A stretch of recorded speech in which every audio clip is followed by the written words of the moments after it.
घने जंगल के बीचों बीच एक विशाल पहाड़ी थी।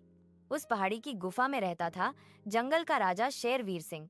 वीर सिंह जितना ताकतवर था उतना ही घमंडी भी।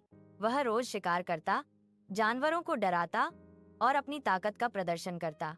जंगल के सारे जानवर उससे डरते थे। हिरण, खरगोश, भालू, सियार, कोई भी उसके सामने बोलने की हिम्मत नहीं करता था। एक दिन शेर ने ऐलान किया, अब मुझे शिकार करने की जरूरत नहीं। रोज एक जानवर खुद मेरे पास आएगा, नहीं तो मैं पूरे जंगल को खत्म कर दूंगा। जंगल में सन्नाटा छा गया। सबने मिलकर फैसला किया, हर दिन एक जानवर शेर के पास जाएगा ताकि बाकी बच सकें। दिन बीतते गए, कभी हिरण गया, कभी बकरी, कभी खरगोश। पूरा जंगल डर में जीने लगा। उसी जंगल में रहती थी एक चतुर लोमड़ी लावण्या। वह कमजोर थी पर बहुत बुद्धिमान। जब उसने यह अन्याय देखा तो उसका दिल दुख गया।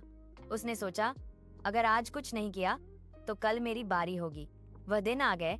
एक दिन सूची में नाम आया लोमड़ी लावण्या। सारे जानवर रोने लगे। खरगोश बोला, बहन तुम बहुत समझदार हो, काश तुम बच पाती। लोमड़ी मुस्कुराई, डरो मत, आज या तो शेर बचेगा या उसका घमंड। सब हैरान रह गए। लोमड़ी जानबूझकर देर से शेर की गुफा पहुंची। शेर भूख से तड़प रहा था। जैसे ही उसने लोमड़ी को देखा वह दहाड़ा, इतनी देर क्यों? मैं अभी तुम्हें खा जाऊंगा।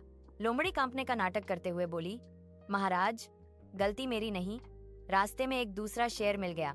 शेर चौंका, दूसरा शेर मेरे जंगल में? लोमड़ी बोली, हाँ महाराज, वह खुद को जंगल का असली राजा बता रहा था। उसने मुझे पकड़ लिया था, बड़ी मुश्किल से छूट कर आई हूँ। शेर का अहंकार भड़क उठा। वीर सिंह गुस्से से लाल हो गया। मुझे अभी ले चलो उसके पास, मैं दिखाता हूँ असली राजा कौन है। लोमड़ी मन ही मन मुस्कुराई। लोमड़ी शेर को जंगल के बीच एक पुराने गहरे कुएं के पास ले गई। उसने कहा, महाराज वह यहीं रहता है, अंदर। शेर ने कुएं में झांका। उसे पानी में अपना ही प्रतिबिंब दिखाई दिया। उसने दहाड़ लगाई, अंदर से भी दहाड़ सुनाई दी। प्रतिध्वनि। शेर और भड़क गया। हिम्मत कैसे हुई मेरी दहाड़ का जवाब देने की? लोमड़ी बोली, महाराज संभल कर, वह बहुत खतरनाक है। शेर चिल्लाया, आज या तो वह बचेगा या मैं, और गुस्से में कुएं में छलांग लगा दी।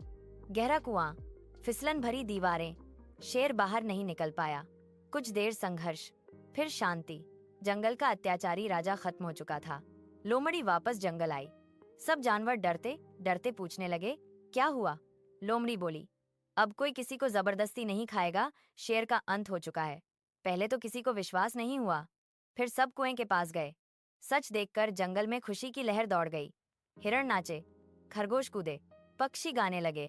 सबने लोमड़ी को धन्यवाद दिया। भालू बोला, तुमने ताकत से नहीं बुद्धि से जीत हासिल की है। लोमड़ी बोली, याद रखना, ताकत बड़ी नहीं होती, बुद्धि बड़ी होती है, और सबसे बड़ा दुश्मन होता है अहंकार। कुछ दिन बाद जंगल में नया नियम बना, कोई किसी पर अत्याचार नहीं करेगा। शिकार जरूरत के अनुसार होगा, सब मिलकर रहेंगे। लोमड़ी को जंगल की मंत्री बना दिया गया।